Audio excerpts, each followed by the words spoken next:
Hello दोस्तों, तो कैसे हो आप लोग। आई होप आप सभी बढ़िया होगे और अपने घर पर होगे। तो आज हम लोग स्टार्ट करने वाले हैं प्रश्नावली 1.5 की, जो कि है आपकी क्लास 9 की। और यहाँ पे आप लोग क्वेश्चंस भी देख सकते हो आपके सामने लिखे हुए हैं। तो इनको लगाने से पहले थोड़ा सा हम एक रूल समझ लेते हैं, जिसको समझ के जो है आपको कोई भी परेशानी इन सवालों में नहीं होगी। तो देखो, रूल सिंपल सा है। इधर मैं रफ वर्क ये आपको दिख रहा होगा इधर से।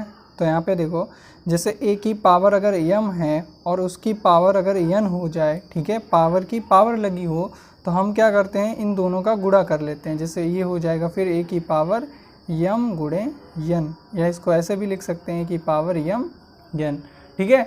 तो इसी के फॉर्मूले के थ्रू हमें जो है सवालों को लगाना है। तो देखो अब क्या करेंगे हम लोग, जैसे 64 की पावर लिखा है 1/2, तो देखो 64 की पावर 1/2, ठीक।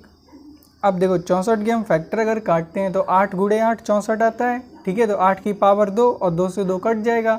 तो यहाँ से हम क्या करेंगे, इसको लिख लेंगे 64 को 8 गुणे 8 की पावर 1/2। मैं आपको समझाने के लिए लिख रहा हूँ, नहीं तो मैं डायरेक्ट लिख देता 8 की पावर 2 की पावर 1/2, क्योंकि गुणा में जो है पावर दोनों जुड़ जाती हैं। ये भी रूल है, जैसे a की पावर m गुणे a की पावर n, तो ये क्या हो जाएगा, ये हो जाएगा a की पावर m प्लस n, ठीक है। आगे काम आएगा तब देख लेंगे।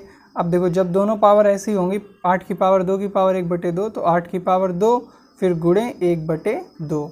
तो देखो, ये भाग में, ये गुणा में है, ये भाग में, तो ये 2 से ये 2 कट जाएंगे और बचेगा क्या हमारे पास, सिर्फ 8, ठीक है। अब कुछ लोग कहेंगे कि 8 की पावर 1 बचेगी, लेकिन किसी की पावर 1 हो वो लिखी नहीं जाती है, तो ये आंसर रहेगा हमारा, ठीक है। अब देखो 32 है, 32 की पावर 1/5 है, तो 32 के हम फैक्टर कर लेंगे, ठीक है। 2 से काटोगे 16 आ जाएगा, फिर 8 आ जाएगा, फिर आएगा 4, फिर आएगा 2, और फिर इसको काटोगे आएगा 1। तो 2 का गुणा हम 5 बार कर रहे हैं, 2 गुणे 2 गुणे 2 गुणे 2। और अभी आपको बताया गुणा में है तो पावर क्या होंगी, जुड़ जाएंगी। तो हम यहाँ से जोड़ लेंगे 2 की पावर 5। तो 32 की जगह हम क्या लिख सकते हैं, 32 की पावर 1/5, पहले इतना लिखेंगे, फिर लिखेंगे 2 की पावर 5 की पावर 1/5, ठीक। अब देखो 2 की पावर 5 गुणे 1/5, और 5 से 5 कट जाएगा, तो इसका भी आंसर कितना आ जाएगा, 2। तो यहाँ से ये सवाल भी लग जाएगा। अब बात कर लेते हैं तीसरे नंबर सवाल की।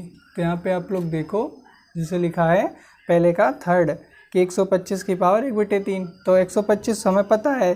देखो, अगर आपको नहीं पता है तो आप फैक्टर करोगे, इसको 5 से काटोगे आएगा 25, और फिर काटोगे तो आएगा 5, और फिर काटोगे तो 1। इनकी 5 गुणे 5 गुणे 5 बराबर 125। लेकिन जब आप सवालों को लगाओगे तो आपको पता चल जाएगा कि 5 का क्यूब 125 होता है। तो 5 गुणे 5 गुणे 5 125, और इसको हम लिख सकते हैं 5 की पावर 3, ठीक है।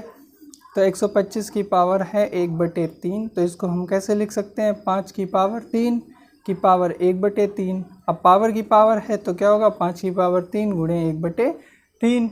अब देखो 3 से 3 कट गया, तो बचा गया 5 की पावर 1, यानी कि 5। तो ये जो है हमारा आंसर हो जाएगा। तो इस